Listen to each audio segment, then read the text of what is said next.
The Church of the Good Shepherd, CGS Philippines, is a vision-driven church committed to manifest and apply the G12 core values. I am a true disciple. Christ-likeness and multiplying ministry. Caught by the vision. Understand, live, and transmit the vision.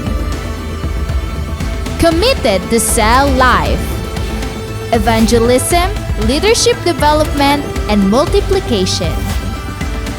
Passionate spiritually. Devotional life, prayer and fasting, and holiness. Submission to authority. Love, honor, and respect my leaders. Commitment to time. Manage and invest my time for the kingdom. Lifelong relationship. Accountability and responsibility.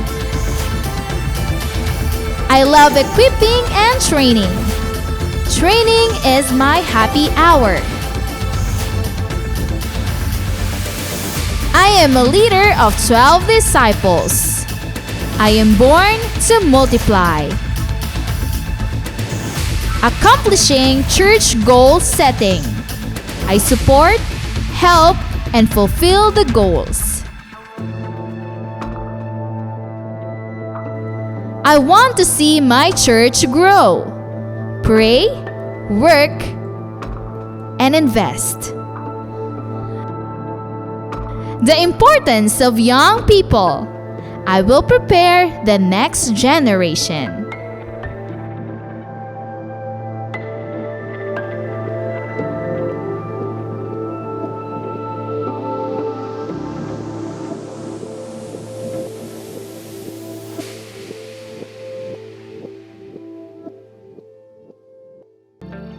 We are the Church of the Good Shepherd. We are inviting you to click like, share this video, and be engaged as we share God's vision to our online community. Disciples, be present and engage in our online classes. Live class every Sunday at 3 p.m., School of Leaders 1 every Sunday at 4 p.m., School of Leaders 2 every Sunday at 5 p.m., and School of Leaders 3 every Thursday at 7 p.m. There is power when we pray. Be part in our daily prayer at home every 5 o'clock in the morning and 6 o'clock in the evening. Leaders, stay tuned to our online leaders meeting together with our beloved Pastor Rami Henares Jr. every Tuesday at 7 p.m. Let's be involved and enjoy our journey in the Lord and His vision. Thank you and God bless.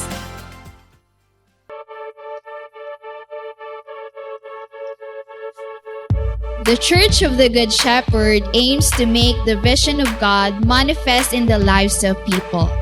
People come not just to hear the Word of God, but at the same time train them as a disciple of the Lord Jesus Christ. Every Sunday after the worship service in the morning, disciples come in the afternoon to be trained in the class. Discipleship training consists of life class, where people learn how to live a life according to the will of God.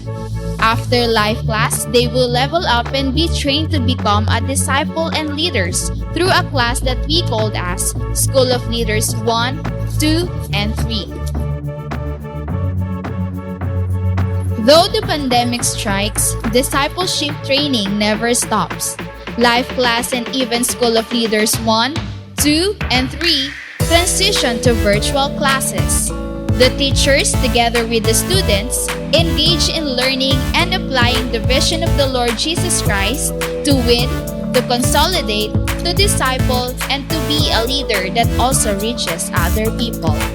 Truly, Christ Church and His disciples will continue to grow and mature despite of the pandemic that strikes the world, because we are the church and we have the vision.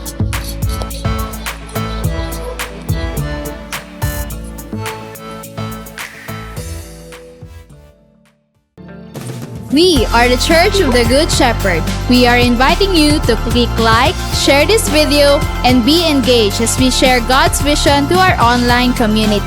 Disciples, be present and engage in our online classes. Life class every Sunday at 3 p.m., School of Leaders 1 every Sunday at 4 p.m., School of Leaders 2 every Sunday at 5 p.m., and School of Leaders 3 every Thursday at 7 p.m. There is power when we pray. Be part in our daily prayer at home every 5 o'clock in the morning and 6 o'clock in the evening.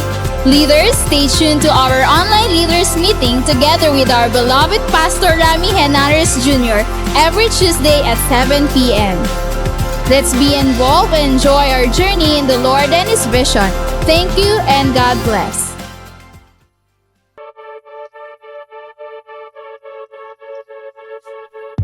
The Church of the Good Shepherd aims to make the vision of God manifest in the lives of people.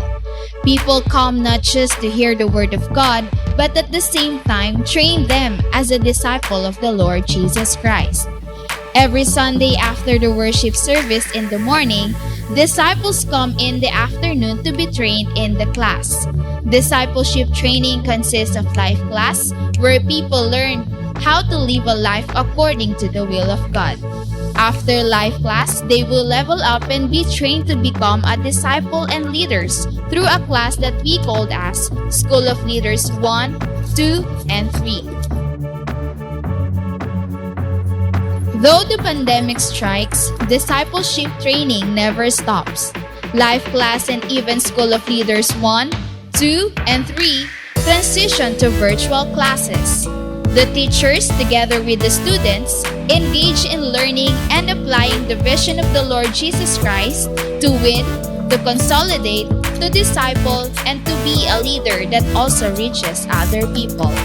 Truly, Christ Church and His disciples will continue to grow and mature despite of the pandemic that strikes the world, because we are the church and we have the vision.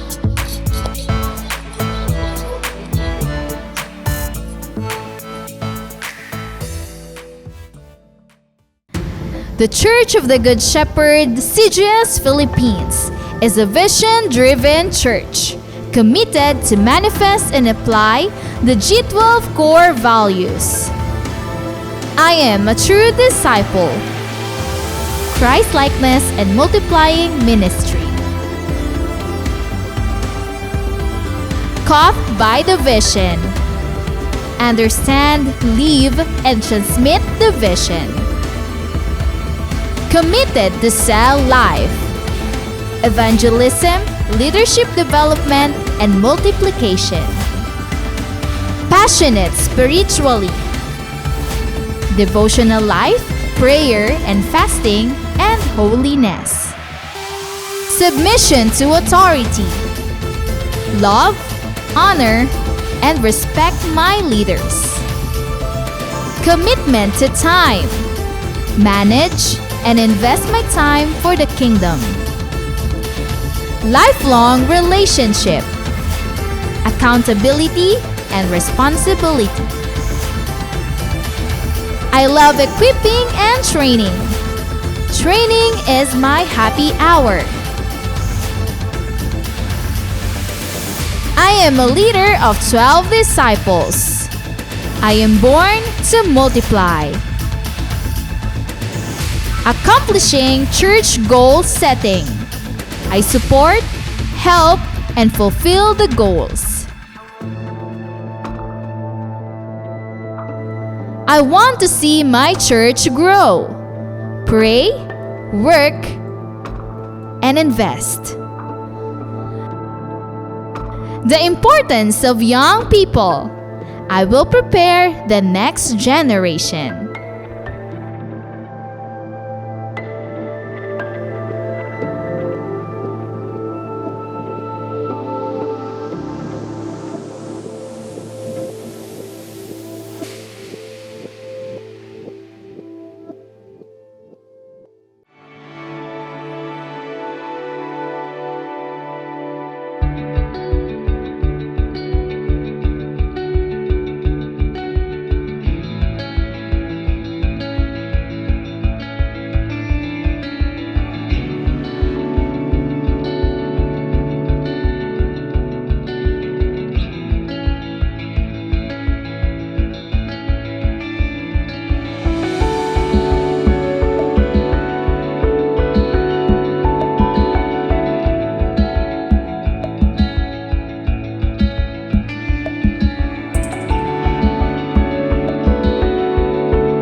Good morning po sa lahat and welcome sa ating morning simbahay.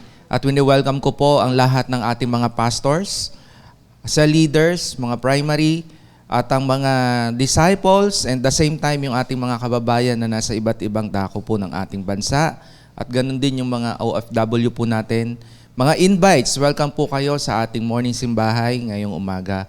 Gayun din ang ating pagbati sa ating mahal na pastor, Pastor Rami, at lahat ng pastors po natin sa CGS Philippines. At sa umaga pong ito, ihanda po natin yung ating mga sarili sa ating pagsamba ngayong umaga. So let us be excited mga kapatid and i-prepare po natin ang ating mga sarili sa ating pakikinig ng salita ng ating Panginoon. At bago po tayo officially mag-start, let us pray po. We thank you and praise you, Father God, sa umaga pong ito. Kami po ay nagpupuri at nagpapasalamat sa kadakilaan mo sa buhay po namin. Salamat po sa iyong kabutihan at the same time, Lord, salamat sa iyong pag-iingat sa bawat isa po sa amin. Lord, we offer to you our life ngayong araw na ito na patuloy niyo pong i-prepare ang aming mga puso, ang aming mga isip, ang aming mga spirito, Lord God, sa pakikinig na yung mga salita. If there's anything, Lord, na nagpapadumi sa iyo, sa amin, sa harapan mo, O Lord, we ask for forgiveness, O God, so that your word may continue to penetrate sa buhay po ng bawat isa po sa amin, O Diyos.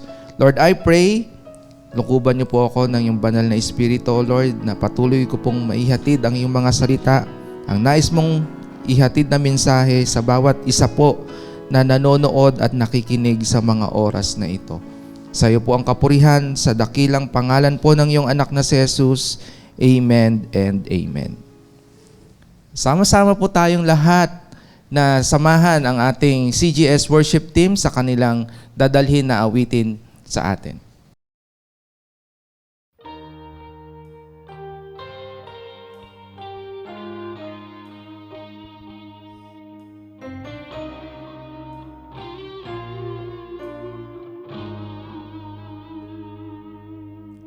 Sa bawat patak ng luha,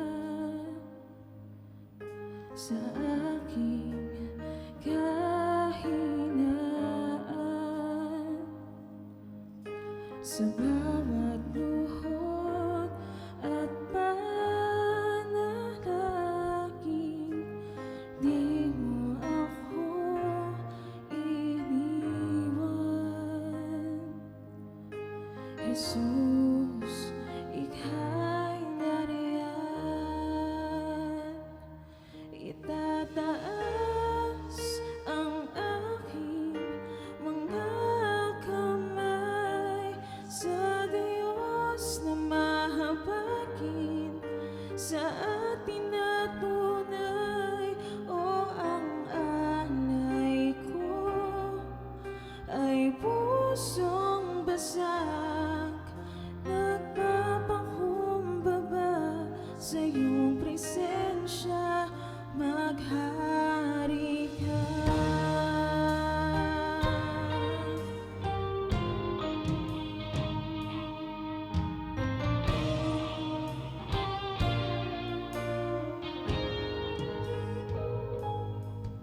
Sa bawat tanong ng buhay,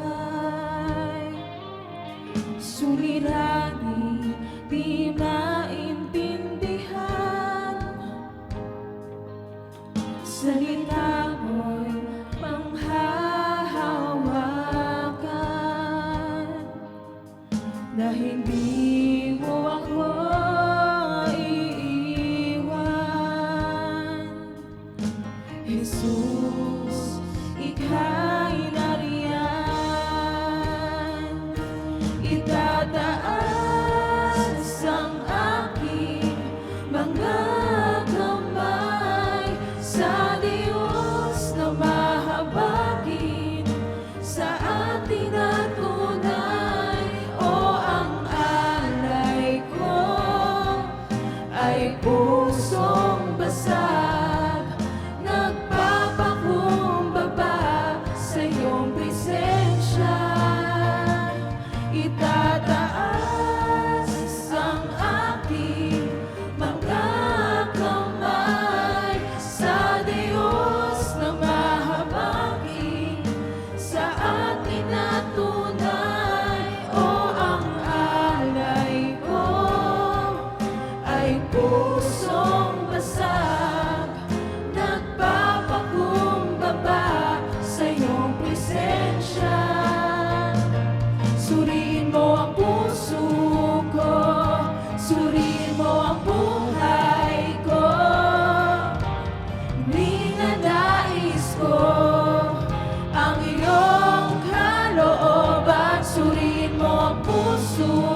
Suriin mo ang puso ko, suriin mo ang buhay ko.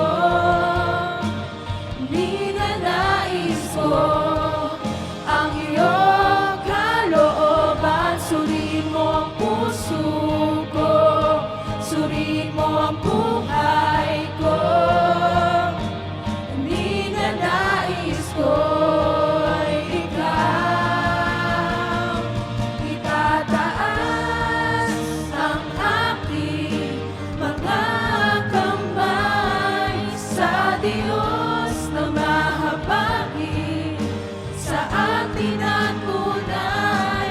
O ang alay ko ay pusong basag, nagpapakumbaba sa iyong presensya.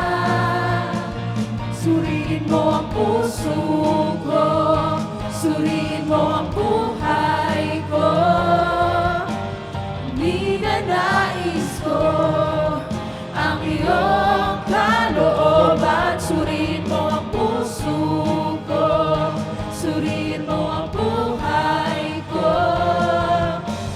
Ninanais ko ikaw.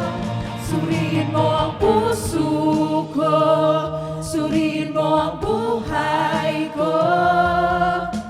Ninanais ko ang iyong kalooban. Suriin mo ang puso ko, suriin mo ang buhay ko. Ninanais ko ikaw. Itataas ang aking mga kamay sa Diyos na mahabagin, sa atin at tunay. O ang alay ko ay pusong basag, nagpapakumbaba sa iyong presensya. Itataas ang aking mga kamay sa Diyos na mahabagin, sa atin at tunay. O ang alay ko ay pusong basag, nagpapakumbaba sa iyong presensya. O ang alay ko ay pusong basag, nagpapakumbaba sa iyong presensya. Maghari ka.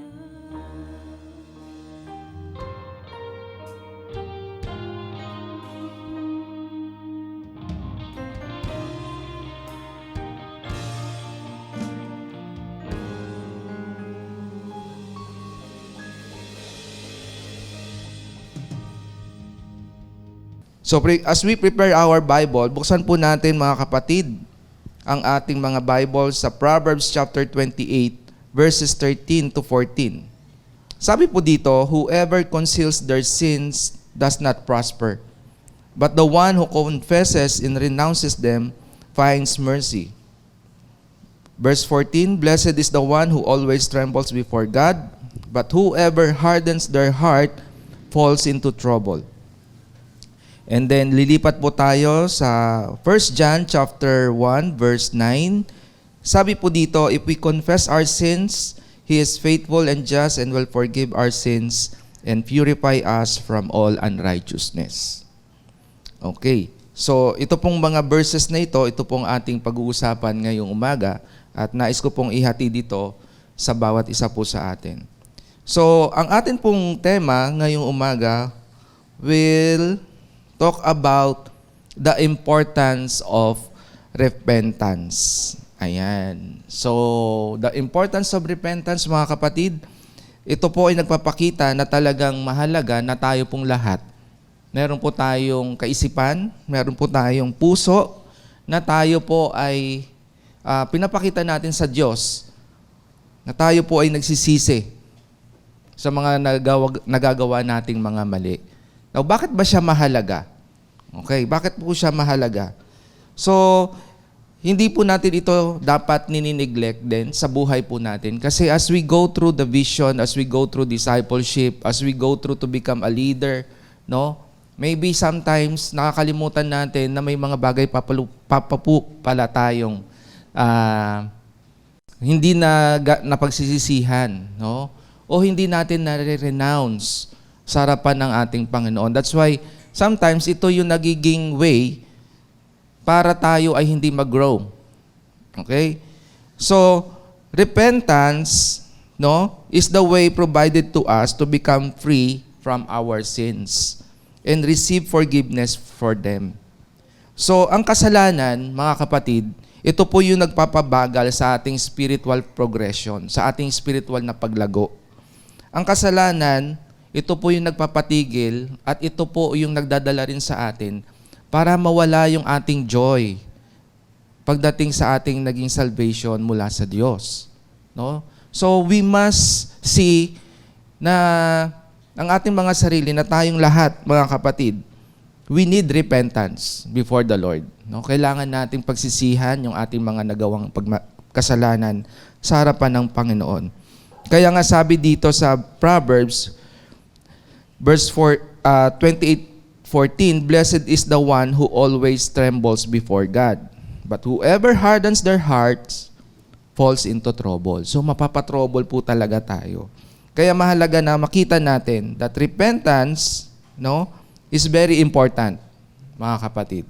So maaaring nagsiserve tayo kay Lord, maaaring may mga ministry tayo sa harapan ng Panginoon, na we are primary, disciple, or leaders, but then, na-harden na yung heart natin because of the sins na meron po sa puso pa natin at sa isip pa natin. So why it is important, no, na tayo po ay magsisi?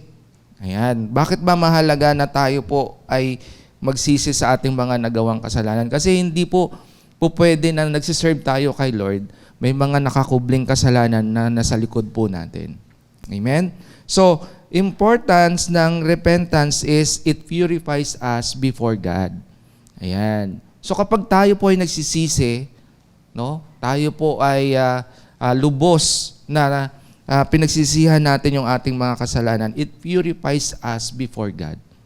Sabi nga sa 1 John 1:9, "Subalit kung ipapahayag natin yung ating mga kasalanan, patatawarin tayo ng Diyos sa mga ito at lilinisin tayo sa lahat ng ating kasalanan sapagkat siya'y tapat at matuwid." So walang leader o walang disciple, even pastors, no, na naglilingkod sa Lord na hindi tayo nagpapalinis o nalilinis mula sa lahat ng karumihan na meron po sa buhay natin.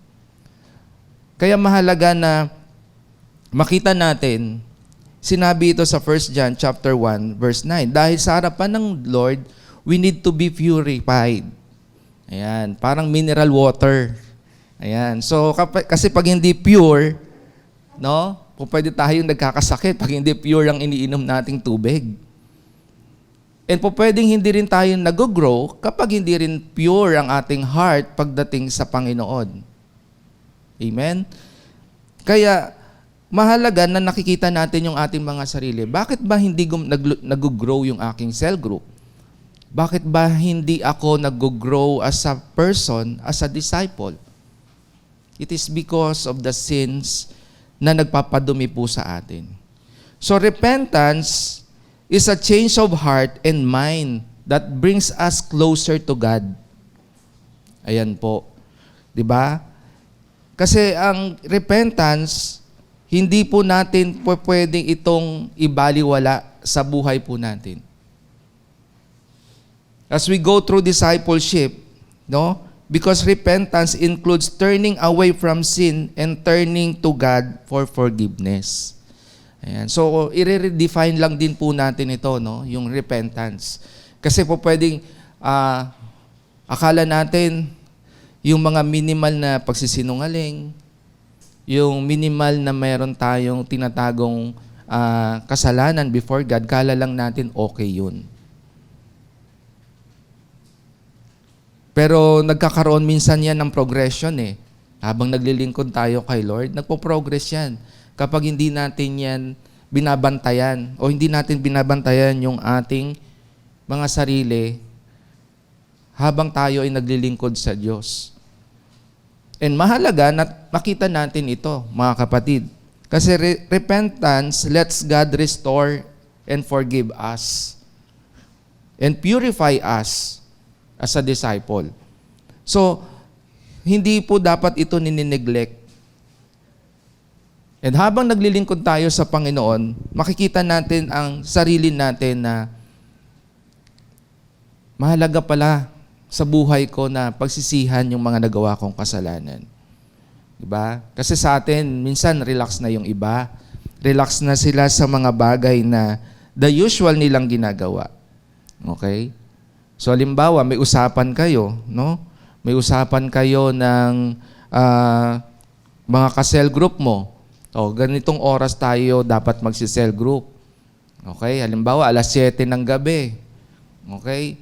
Pero hindi ka sumunod o hindi ka nakarating, tapos nag-chat ka sa GC ninyo, ang sabi mo, hindi mo na tayo matutuloy ha kasi medyo mahirap yung signal. Pero ang totoo, kasama mo lang yung girlfriend mo, no? May ka-date ka lang. Ayan. So, nagsinungaling ka na, kapatid. Di po ba? O pa pwedeng sabihin mong nasa meeting ka, pero wala ka naman talagang, may kamit ka lang talaga. Di ba? Or pa pwedeng sabihin mo na pupunta tayo sa lugar na ito kung saan natin dadalhin yung ating mga dinidisciple. Tapos nagsinungaling ka, ang totoo naman pala talaga wala kang pera. Ayan. So, minsan yun yung nagiging cause. And sometimes, if we do not purify ourselves before the Lord, ang sin o ang kasalanan, nagpo-progress yan. Okay? So, nagiging na siya, lumalago na siya. No? Para siyang, pag naugatan, na yung kasalanan sa buhay natin, unti-unti na siyang lumalaki. Okay? So, sa mga katatayan, okay? So, yung sinusweldo natin, sinusuko ba natin yan sa mga misis natin? Di po ba? Disciple ka pa naman, tinatago mo yung extra income mo sa asawa mo. Di po ba? Yung mga nanay naman, kahit hindi naman kailangan bilhin, binibili. Okay? Mayaman na si yung mga social natin platform dahil sa mga binibili natin sa mga online e-commerce natin. Di po ba? So, and at the same time, imbis na dapat tayo ay patuloy na naglilingkod sa Panginoon, ito yung nagpapadumi sa atin, yung mga kasalanan na hindi po natin pinagsisisihan. So, it purifies us before God. So, dapat sa harapan ng Lord, patuloy po tayo nagpapadalisay. Yun, dinadalisay natin yung ating sarili sa harapan ng Panginoon.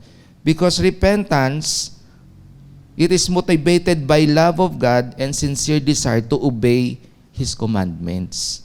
Repentance help us to be humble before God.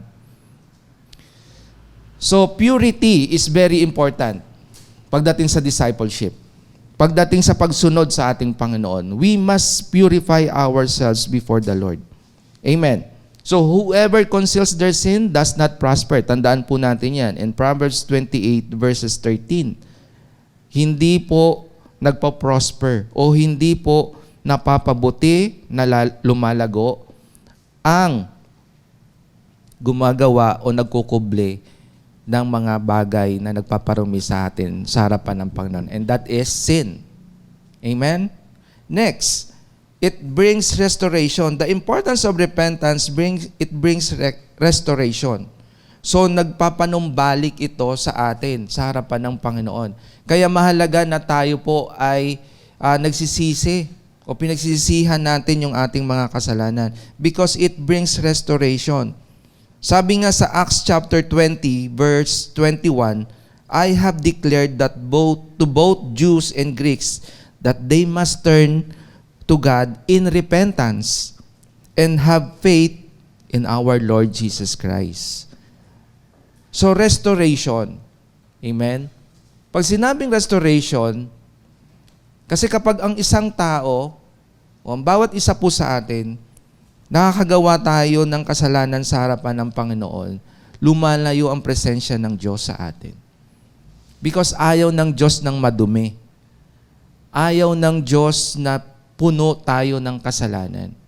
Kaya minsan nagtataka tayo, bakit ba ako bilang isang leader o isang disciple, hindi lumalago yung cell group ko? Okay? Kasi nga, mas nag-enjoy ka na sa online games. No? Mas marami kang time sa games kaysa sa devotion. Mas marami kang time sa mga bagay na hindi nagpapalago sa buhay spiritual mo. So we must restore our relationship. Kailangan natin to, mga kapatid. No? Katulad ng alibughang anak. No? Kailangan niya pang mag-explore sa labas para maranasan niya yung mundo. Okay? Ano ang ginawa niya? Dahil sa kanyang pagiging suwail, no? Nagkaroon siya ng miserableng buhay. Nawala yung kanyang relationship sa kanyang ama. Tayo din, kapag tayo ay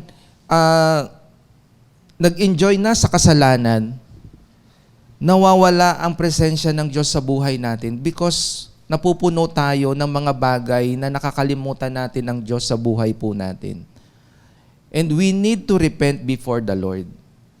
Kasi katulad ng alibughang anak, siya ay nagsisi, nagkaroon siya ng kaisipan na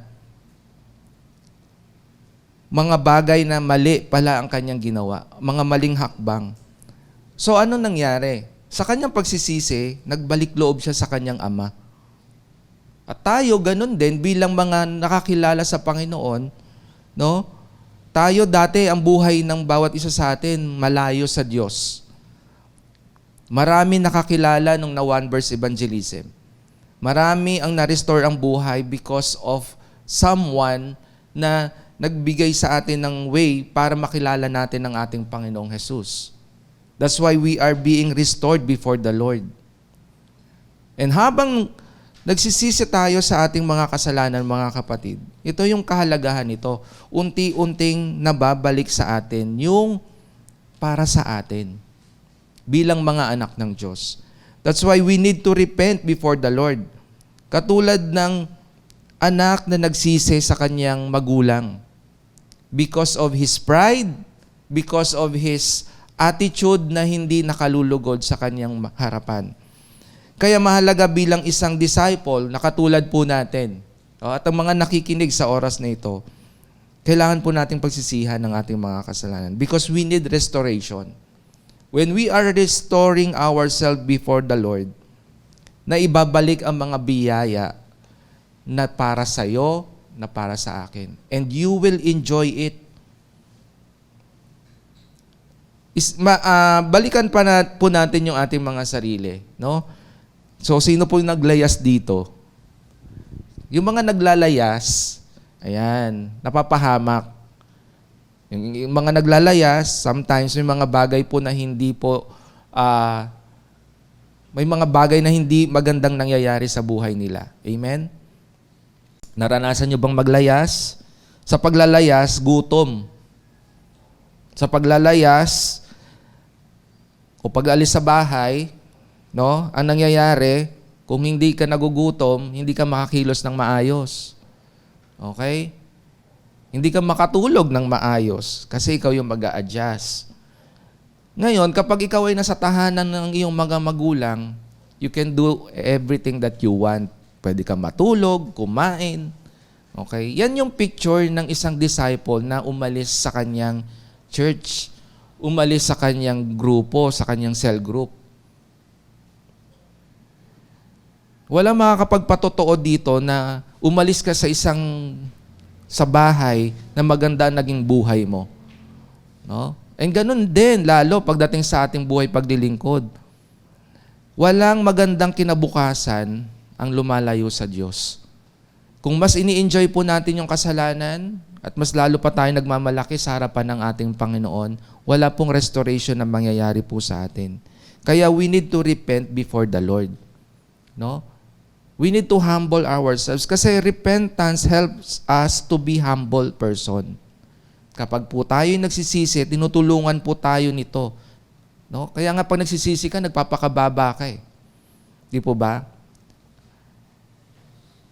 Ang mga bagay na hindi nakalulugod sa ating Panginoon, no?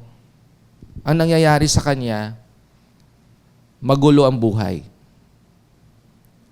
Magulo ang buhay nang lumalayo sa harapan ng ating Diyos. Kaya pahalagahan po natin, no, na hindi lamang tayo nagsisi, talagang genuinely lumalapit tayo sa harapan ng ating Panginoon. Amen? It brings restoration. So, katulad din ni King David. King David, nung siya ay nagkaroon ng kasalanan, no? Ano nangyari sa kanya?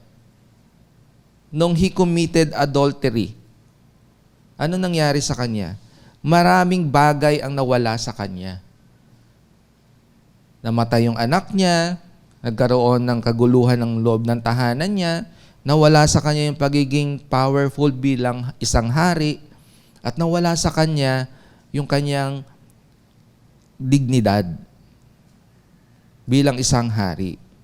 So sabi nga ni King David, di ba? Kaya nung na-realize niya sa sarili niya, mahalaga pala na ako'y magsisi sa harapan ng Panginoon. Because I want to restore myself before the Lord.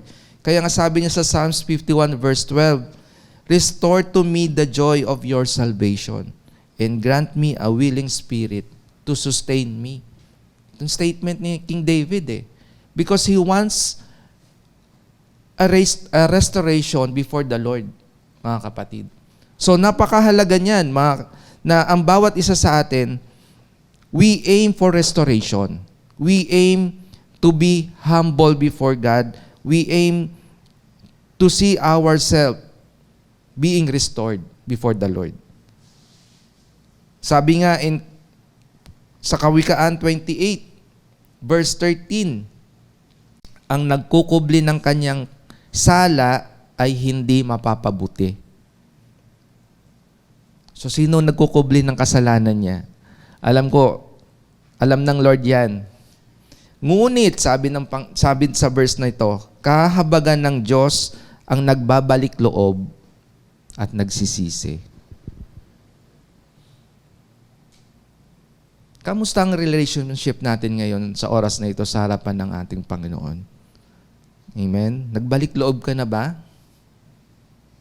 God wants us to return to Him.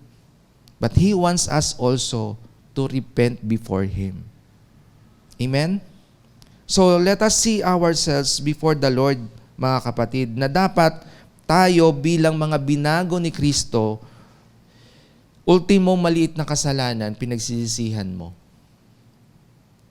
Kasi the more na hindi natin pinagsisisihan ito sa harapan ng ating Diyos, the more na tayo ay nagpo-progress. Saan? Sa mga impurities. Tayo ay nagpo-progress sa mga bagay na impure sa harapan. Tayo nagpo-progress sa mga unrighteousness. No? Yung maliit na kasinungalingan, wala naman maliit na kasinungalingan eh. Yung isang kasinungalingan, dumadami ang kasinungalingan. Imbis na mag-grow ka, magbunga ka, ang nagbubunga sa'yo, mga maling gawa. O mas nagbunga, limbawa, nagsinungaling ka na. Hindi ka lang nagsinungaling. Nagnakaw ka pa. Hindi ka lang nagnakaw. No? Nanonood ka pa sa mga porn. Hindi ka lang nanonood sa mga porn, kundi nanonood ka pa sa mga bagay na hindi nakalulugod sa harapan ng Panginoon. And the worst is, hindi ka pa nagdi-devotion. Hindi ka na nagdi-devotion, hindi ka pa nagmo-morning prayer, hindi ka pa nag-evening prayer. So that causes us a lot na mapalayo tayo sa harapan ng ating Panginoon. That's why pahalagahan natin yung repentance sa buhay po natin. Because it brings what? Restoration. So mahalaga na sa isang disciple na katulad po natin, lalo na kung tayo po ay mga leader, ginagamit sa ministry ng ating Diyos, no? Dito sa church, no? Huwag po nating hayaan na yung sarili natin, naging kalos na tayo. Naging matigas na yung puso natin. Okay lang yan kay leader, hindi ako magpasa ng devotion. No? Okay lang yan na hindi ako sumusunod. Ika nga, di po ba? Kasi the more we disobey God, the more we do not grow as a leader, as a disciple. The more that we see ourselves before the Lord na tayo ay patuloy na nagkakasala before Him, the more na tayo ay hindi nare-restore. Hindi tayo nanunumbalik sa Diyos. No? Dapat mayroon tayong mindset na ang puso natin, sinasabi natin palagi sa harapan ng Panginoon, Lord, restore to me the joy of my salvation. Do not allow ourselves na hindi tayo ma-restore sa harapan ng Panginoon. Amen? Kasi kahit nakailang beses ka na mag-encounter, nakailang beses ka na bumabalik sa cell group pero hindi mo pinagsisisihan ng iyong mga kasalanan, babalik at babalik ka pa rin. Imbes na ma-restore ka sa Lord, na-restore yung mga bisyo mo sa katawan, nagyosi ka pa din, nag-encounter ka na, nagyosi ka pa din, nag-encounter ka na, bumalik ka ulit sa masasamang bisyo, nagyosi ka ulit, uminom ka ulit ng alak, nagsugal ka ulit. Dahil hindi mo pinahalagan yung repentance mo before the Lord. But if tayo, bawat isa po sa atin, no? We want to be restored before the Lord, we need to repent. We need to repent, mga kapatid. Kaya nga, napakahalaga ito sa buhay ng bawat isa po sa atin. At hindi po na tayo mag-grow, hindi po tayo magpo-progress, hindi po tayo sasamahan ng Diyos sa journey natin sa discipleship if we do not repent our sins. Amen? Sabi nga sa Proverbs, balikan po natin, no? Proverbs 28 verse 14. Sabi po dyan, o Kawikaan, sa Tagalog version po, Kawikaan 28 verse 14, mapalad ang taong sumusunod sa ating Diyos. Ngunit, ang matigas ang ulo ay mapapahamak. So, walang restoration. Kasi pag matigas ang ulo mo, mapapahamak ang buhay mo. Amen? Katulad ng alibughang anak na binanggit ko po sa inyo kanina. No? Paulit-ulit na po natin yan, nababasa, naririnig. No? Pero kung ikaw yan, wag po nating sisihin ng ating Diyos. Dahil ang tigas ng ulo natin eh. Ayaw natin magbago. Ayaw natin magsisi. No? Sa mga nagawa nating kasalanan before the Lord. Talagang totoo ang sinasabi ng Biblia na ang taong matigas ang ulo ay mapapahamak. Pero tingnan po natin, di ba? Sabi sa verse 14, mapalad ang taong sumusunod sa ating Diyos. Pag sinabing mapalad, no? You are blessed. Kasi nire-restore ni Lord yung blessing talaga na para sa iyo. Di po ba? Na dapat meron na ang blessing na ito, matagal nang binigay sa iyo ni Lord, kaso na-delay. No? Kasi matigas lang ang ulo natin. Hindi natin inaalaw si Lord na kumilos sa buhay natin. So we need to repent. Kailangan nating pagsisihan yung ating mga nagawang kasalanan. So tayo bilang mga disciple, mga nakikinig po dito, we need to return before the Lord. Kailangan nating bumalik, kailangan nating i-restore yung ating tamang relasyon sa ating Panginoon. Amen? Because repentance leads us to fullness of life. Diba? Nakasama ang Diyos sa buhay po natin. Fullness of life. Sa ating Panginoong Jesus, buong puso niyang binigay yung buhay niya para ma-restore tayo sa Ama. Para ma-restore tayo sa Diyos. He wants us to be restored before God. Kaya binigay niya yung buhay niya para sa iyo, para sa akin. Namatay siya eh. Di po ba? At ano yung ino-offer ng Lord sa atin palagi? Naririnig po natin yan. Lahat po yung karamihan dito na 1% evangelism. Amen po ba? No? Ay, ano yung nais ibigay sa atin ng Lord? Because you deserve life of fullness. No? At life of fullness, yung kasama at kapiling natin ng Diyos sa buhay po natin. That's why it is very important to be restored before God. Third, it renews us. No? The importance of repentance renews us. Binabago tayo nito. Kaya pala napakahalaga na tayo ay may genuine repentance. No? Yung totoong pagsisisi sa mga nagawa po nating kasalanan. Amen? Sabi sa Psalms 32 verse 1, Blessed is the one whose transgression are forgiven, whose sins are covered. Amen? Kaya mapalad po tayo, ang bawat isa po sa atin, na kapag tayo, no, yung mga nagawa po nating kasalanan ay pinatawad ng Diyos, no, maraming bagay ang nababago po sa atin. Ano na lang bago sa'yo simulang magsisi ka, kapatid? Amen? When you truly repent, genuinely repent before the Lord, ano yung mga bagay na nabago sa'yo? Maaring pwede mo diyang i-comment sa comment section, mga kapatid, no? So you can be a blessing to other people. Pwedeng meron dito, no, na dati siya ay gumagamit ng droga, pero ngayon siya ay leader na. Maraming ganyan po sa atin. Maraming patotoo po niyan dito sa loob ng CGS Philippines. Maraming nabago ang buhay na dati siya ay isang sugarol. No? Ang cell group niya ngayon ay nagpo-progress. Dati siyang sugarol pero ngayon siya ay isa ng cell leader. Meron dito na simulan magsisi siya, na bago ang buhay niya, nagkaroon ng restoration ang kanyang relasyon sa kanyang asawa. No? Marami nakakommit ng adultery dito, pero dahil sa pinagsisihan at na-encounter niya ng ating Panginoong Yesus, nabago ang mindset niya. Inayos niya yung kanyang pamilya at patuloy siya nagpapadisciple. O pwede niyo pong i-comment dyan na ikaw dati ay ganito. Ngayon, simula nung nagsisi ka at kinilala mo ang ating Panginoong Yesus bilang iyong Diyos at tagapagligtas, marami ang nabago sa iyo. It renews us. Kaya nga sabi sa 2 Corinthians 5:17, no? If anyone is in Christ, he is a new creation. Maraming nabago at binabago ang Diyos sa atin. Katulad ni Paul, na siya dati ay mamamatay tao.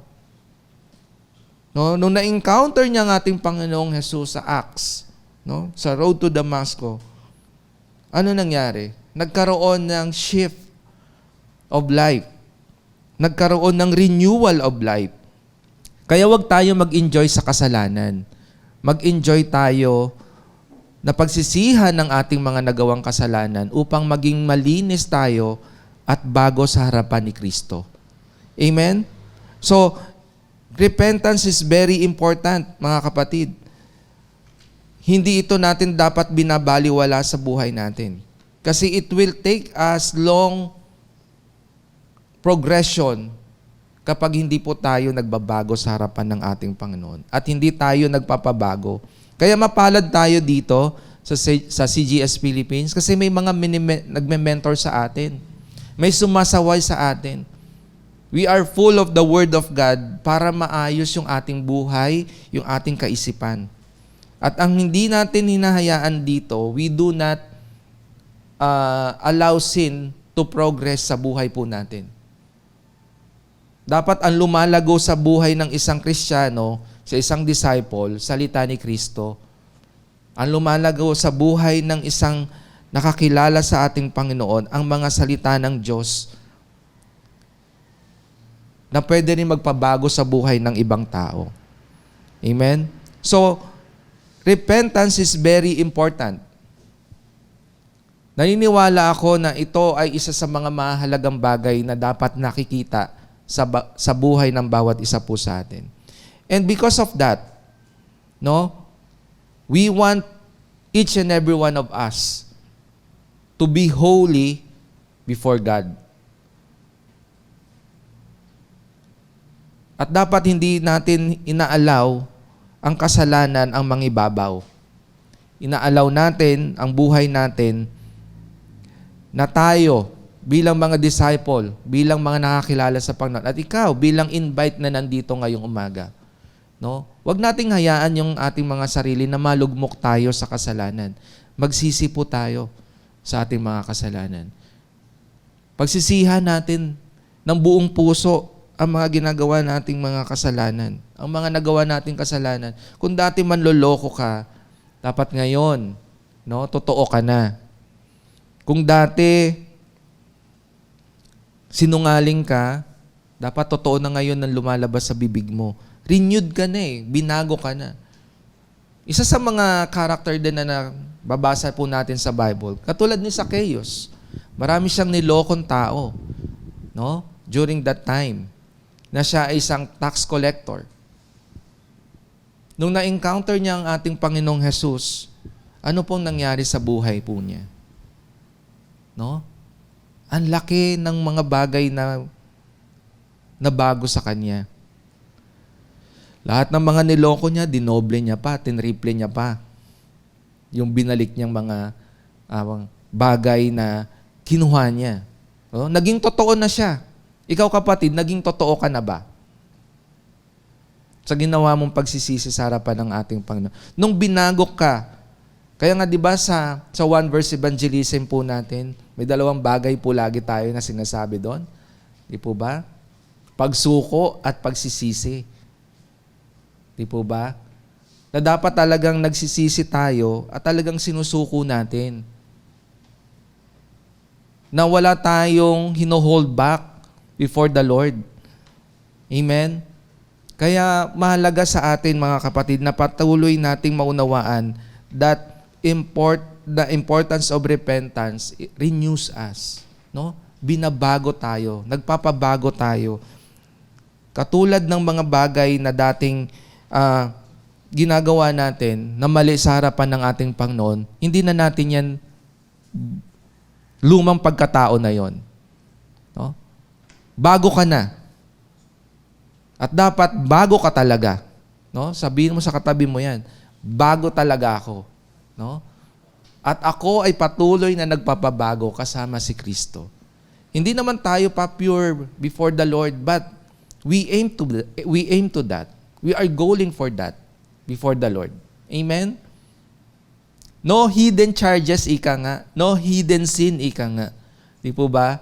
So, mahalaga na naglilingkod tayo sa Panginoon. Alam natin ang puso natin, Lord, I am pure before you. I am renewed before you. Kaya pahalagahan ko yung ginawa kong pagsisisi sa aking mga nagawang kasalanan. Amen? So, as I end, mga kapatid, ito yung nais kong bigyan ng pansin sa atin. No? As I end, sa oras na ito, kapag tayo ay lumapit sa ating Panginoon, kapag tayo ay totoong lumapit sa Kanya, at talagang nakita natin ng ating mga sarili na talagang andumin natin sa harapan ng Panginoon, na Lord, naglilingkod naman ako sa iyo, pero meron pa pala akong mga bagay na hindi pinagsisisihan sa harapan mo. Alam nyo, kapag ginawa po natin ngayon sa oras na ito na tayo ay purely lumapit sa Lord, purely nire-renounce natin yung ating mga kasalanan sa harapan niya. Gusto kong buksan ninyo yung Isaiah chapter 43 verse 25. Alam nyo, ang ganda ng verse na ito na habang binabasa ko siya, hindi ko maiwasan minsan yung yung talagang makita ko yung sarili ko, napakabuti talaga ng Lord.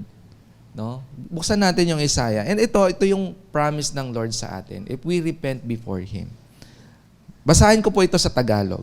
Sabi po sa Isaiah 43 verse 25. Sabi po ng Diyos dito, ng Lord dito, gayon man, ako ang Diyos. Ako ang Diyos na nagpapatawad sa iyong mga kasalanan. Hindi ko na aalalahanin pa ang iyong mga kasalanan. Di po ba? Ang sarap basahin, namnamin, Di po ba? Na sometimes we are committing sin before the Lord, but then si Lord, He is very generous to forgive our sins. Isa pa po, Isaiah 44 verse 22. So dapat wala nang anxiety, wala nang guilt feeling, no? Wala nang pinifeed, hindi na natin pinaniniwalaan yung mga pinifeed sa atin ni Satan. Isaiah 44 verse 22. Tagalog din po ito. Sabi po dito, ang pagkakasala mo'y pinawi ko na. Sarap po, no? Naglahong ulap ang katulad. Ika'y manumbalik dahil tinubos na kita at pinalaya. Nawa po yung mga verses na ito, maging totoo po yan sa ating mga puso. That if we genuinely renounces our sins before the Lord, no? Makita natin yung ating mga sarili na we are pure before Him, we are already restored before Him, no? And we are already purified before Him. Amen? Kaya nga sa conclusion, sabi po dito, a genuine repentance gives us a way to be holy before God. Let us not allow sin to ruin our relationship with Him. Instead, we should nurture ourselves daily to the things that are pleasing and holy in His eyes. So dapat genuine ang ating pagsisisi. Totoo, pure ang ating pagsisisi. Kasi ito yung nagbibigay daan sa atin para tayo ay maging banal sa harapan ng Panginoon. Huwag nating i-allow o hayaan yung ating mga sarili na tayo ay sirain ng kasalanan na meron pa sa atin. Amen to that, mga kapatid? So, kailangan i-nurture natin yung ating mga sarili sa mga bagay na nagbibigay ng kaluguran sa harapan ng ating Diyos. At ano po yan? Gawin natin yung mga bagay na kalooban niya. Huwag nating hayaan na mag-enjoy tayo sa mga kasalanan na meron pa po tayo. Pagsisihan na po natin yan and expect growth sa ating spiritual life. When we are continuously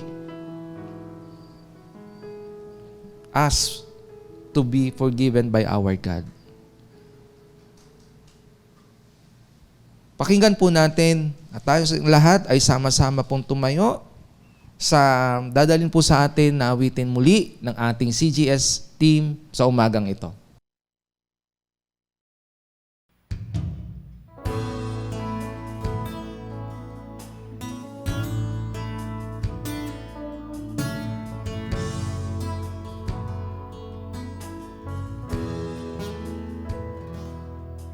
Nung una, ang akala ko, ang buhay ko ay di na magbabago. At kahit ano pang gawin,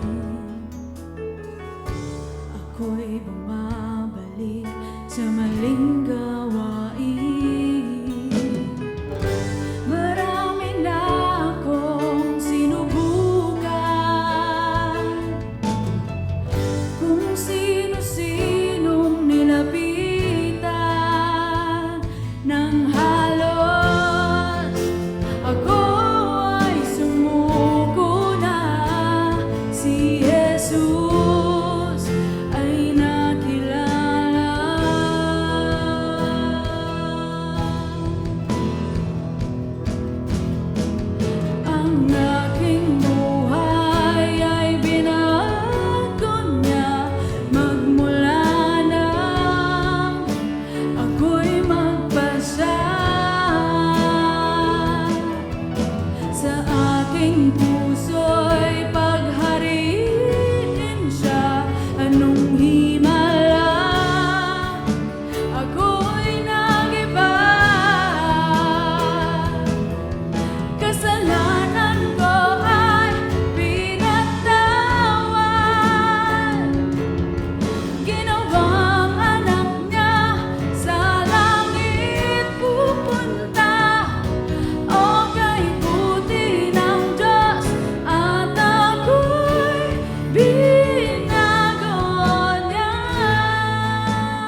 lalong naging tapat ang Panginoon sa aking mga pagkukulang.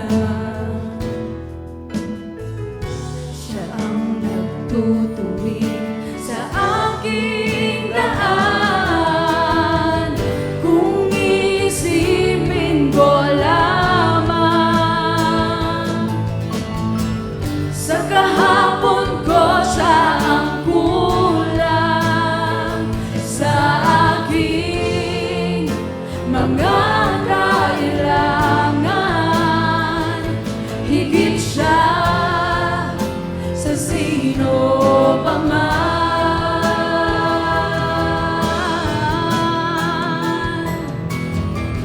Ang aking buhay ay binago niya, magmula nang ako'y magpasya.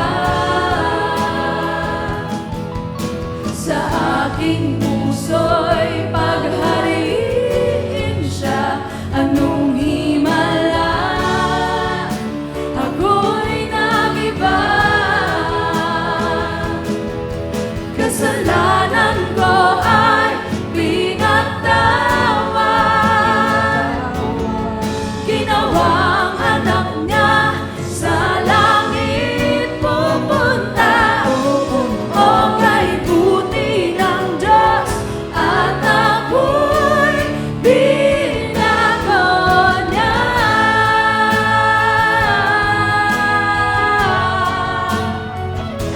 Binago niya.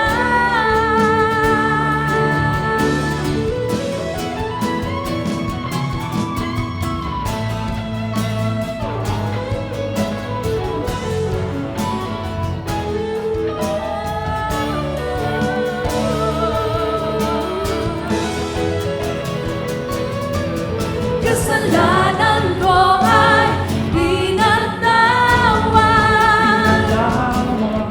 ginawang anak niya, sa langit pupunta. O kay buti ng Diyos at ako'y binago niya. Binago niya, magmula nang ako'y magpasya. Sa aking puso'y paghariin siya, anong himala ako'y nagiba.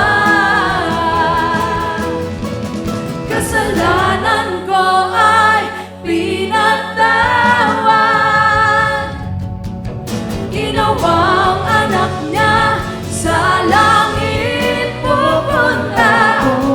O kay buti ng Diyos at ako'y binago niya.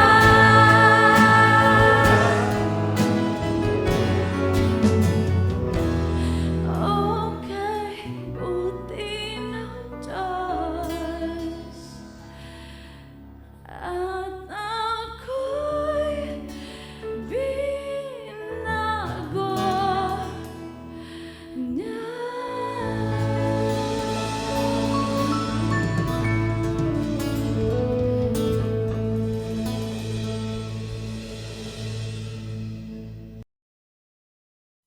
Maraming salamat po muli sa ating mga viewers po, at the same time nagpapasalamat po ako sa ating butihing pastor, kay Pastora Rami Hinares, at the same time kay Pastora Adel, sa opportunity na makapaghatid po muli ng salita ng Diyos sa inyo, sa bawat isa po sa atin. At sa oras na ito mga kapatid, tayo pong lahat ay dadako sa ating closing prayer. Dakilang Diyos na makapangyarihan sa lahat, kami po ay nagpapasalamat sa umagang ito sa mga salita mo na nagbigay sa amin, Panginoon, ng wisdom to continuously maging genuine yung aming repentance before you, Lord God. Salamat po at nakita namin na bawat araw na ginagawa mo sa amin, Lord God, makita namin ang kabutihan mo. At ito yung maging daan para mas lagi naming maisip Laging makita namin yung aming sarili na kailangan namin maging pure before you, maging holy before you, at hindi po namin hayaan na ang sarili po namin ay dumihin at sirain ng kasalanan. Lord, I pray as we go through discipleship, continuously mag-grow kami spiritually, mag-multiply ang bawat isa po sa amin. At patuloy po namin gawin yung mga bagay na nais niyo pong makita sa buhay ng bawat isa sa amin. Let your will continue to be progress, Panginoon, and not our will, O God. Salamat po, Panginoon, sa pagpapatawad mo sa aming mga nagawang kasalanan sa iyong harapan. At salamat sa pagpawi mo, O Diyos, ng aming mga kasalanan. Lord, we thank you and offer to you our lives, O God. I-bless niyo po ang bawat isa po na nakikinig ngayon, ang bawat isa po na nandito sa morning simbahay po. We pray, Lord God, that your blessing will continue to flow to each and every one of us, O God. Ito po ang aking dalangin sa dakilang pangalan po ng iyong anak na si Jesus. Amen and amen. Marami pong salamat, mga kapatid. See you and God bless.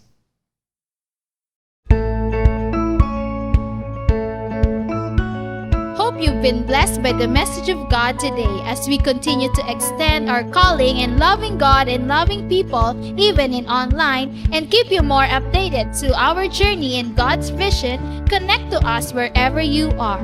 Like our Facebook page, follow us on our Instagram account,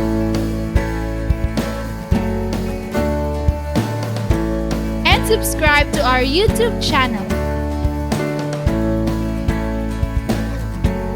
Be a blessing and always be updated.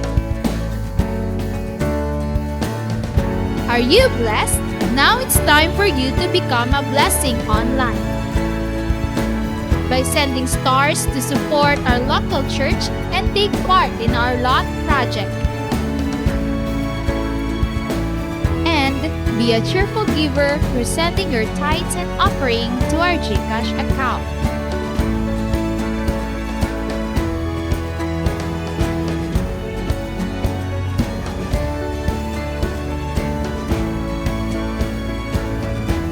See you on our next online worship.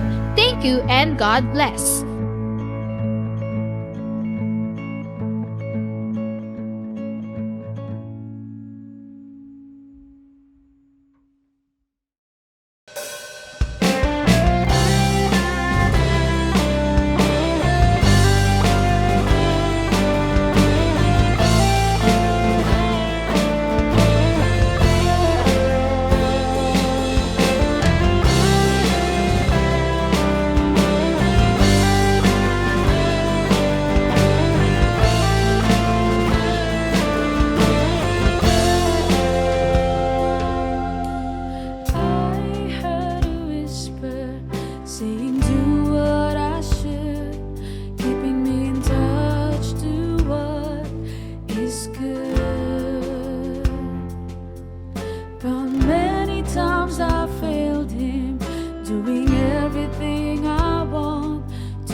Let's go.